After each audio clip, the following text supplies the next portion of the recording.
विराट कोहली के पहले 2-0 के स्कोर के बाद थोड़ी सी धड़कनें उनके फैंस की बढ़ी थी, पर उनके फैंस के अलावा किसी की नहीं। क्यों? क्योंकि form is temporary, class is permanent और बहुत लंबे अंतराल के बाद आ रहे थे, तो हो सकता है कि वंस इन अ व्हाइल वो जल्दी आउट हो जाएं और उसी बात को उन्होंने सही प्रूव किया। 74 नाबाद बनाए सिडनी के मैदान पे और कहते हैं ना, वो अंत में जो हस्ताक्षर थे, जो दस्तखत थे, like signing off from Australia, वो अपने चिर परिचित अंदाज में किया। चेज मास्टर हैं, एक चेज को कामयाब बनाया और मुझे नहीं लगता कि किसी को अभी भी सोचना चाहिए कि 2027 में क्या होगा। See at this point in time अच्छा खेल रहे हैं, आगे अच्छा खेलते रहेंगे, टीम के साथ बने रहेंगे, क्योंकि वही तो इम्पोर्टेंट है ना कि विराट कोहली रन बनाते चले और भारतीय टीम को जिताते चले।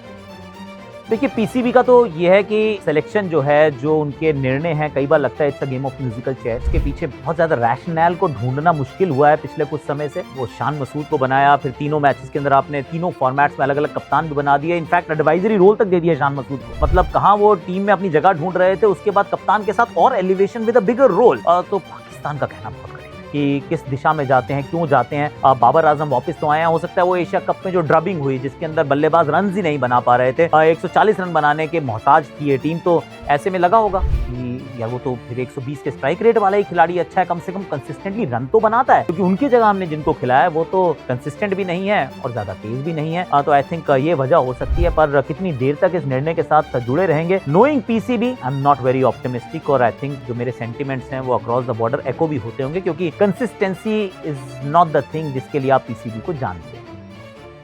हैरान तो वैसे मैं भी था कि सरफराज खान का नाम क्यों नहीं आया है, और साथ ही साथ कि और क्या करना होगा, क्योंकि ये बड़ा सवाल रहता है ना कि आप डोमेस्टिक में रन्स बनाए, फिर आप इंडिया ए में आते हैं, इंडिया ए में रन्स बनाए तो आप भारत के लिए चुने जाते हैं। पर अभी पिछला एक साल थोड़ा सा कंफ्यूजिंग रहा है उनके दृष्टिकोण से। न्यूजीलैंड के खिलाफ रन्स बनाए थे पहले मैच में 150, फिर आप बॉर्डर गावस्कर ट्रॉफी के लिए चुने तो जाते हैं पर मैच नहीं खेलते, उसके बाद आप इंग्लैंड के दौरे से ड्रॉप ही हो जाते हैं, इंडिया ए के लिए खेलते हैं, वह रन्स बनाते हैं, पर फिर जब इंडिया ए का चयन होता है तो अपना नाम नहीं पाते। तो आई थिंक कम्युनिकेशन इज की। मुझे लगता है कि सेलेक्टर्स को जो चयन करता है, या कप्तान है या कोच है, I am sure they are talking to Sarfaraz, उनको बता रहे होंगे कि भैया आपका आगे का रास्ता क्या है। और अगर वो कम्युनिकेशन के कहना कि वो जो आपकी मैसेजिंग एकदम क्लियर है, तो I am okay with it. अगर वो नहीं है तो मुझे लगता है कि उस पर थोड़ा सा और काम होना चाहिए, क्योंकि अगर आप सरफराज के दृष्टिकोण से देखेंगे तो you will feel let down unless somebody has spoken to you. तो बात कर लें, मुझे लगता है ऑलरेडी की होगी, अगर नहीं की है तो बात कर लें, is what I am saying.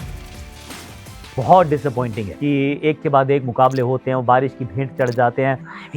वैसे तो आप सोचते हैं कि क्या कुछ रीस्केड्यूलिंग नहीं की जा सकती, क्या कुछ मैच बदले नहीं जा सकते, किसी और मैदान पे नहीं जाया जा सकता, पर इट्स अ वर्ल्ड कप, और वर्ल्ड कप के अंदर ऑलरेडी सब कुछ प्री डिटर्मिन्ड होता है, प्री स्केड्यूल्ड होता है, उसके साथ सारी लॉजिस्टिक्स जो है वो अलाइंड होती हैं। तो अनफॉर्चुनेट है, मैं ये कहूँगा। दिल से आवाज़ तो आती है कि रूफ वाला स्टेडियम भी होना चाहिए, अंत में जाके आप कुछ अगर टिंकरिंग कर सके स्केड्यूलिंग से वो कर लीजिए, तो क्योंकि वो जब पॉइंट्स आधे आधे बट जाते हैं ना, तो कुछ टीम्स को उसका ज्यादा नुकसान होता है। New Zealand comes to my mind straight away, जिनके जो कमजोर मुकाबले थे पानी में धुल गए और उसकी वजह से अब वो टॉप 4 का हिस्सा भी नहीं है। सो ये एक बात जरूर है, पर आई डोंट थिंक कि कुछ ज्यादा किया जा सकता था, बारिंग looking at Sri Lanka's weather forecast कि भैया क्या इस महीने में बारिश होती है, और अगर उसका जवाब हाँ था तो फिर मैं कहूंगा कि थोड़ा सा ज्यादा एम्बिशियस था वहां पे टूर्नामेंट कराना। पर जो मेरे फोरकास्ट बताते हैं वो कहते हैं थोड़ी सी अनसीजनल रेन्स है वहां पे, इस समय बारिश नहीं होती है, वो जुलाई अगस्त उस समय पे होती है। पर दुख तो हुआ है जितने मैचेस यहाँ पर बारिश की वजह से धुले।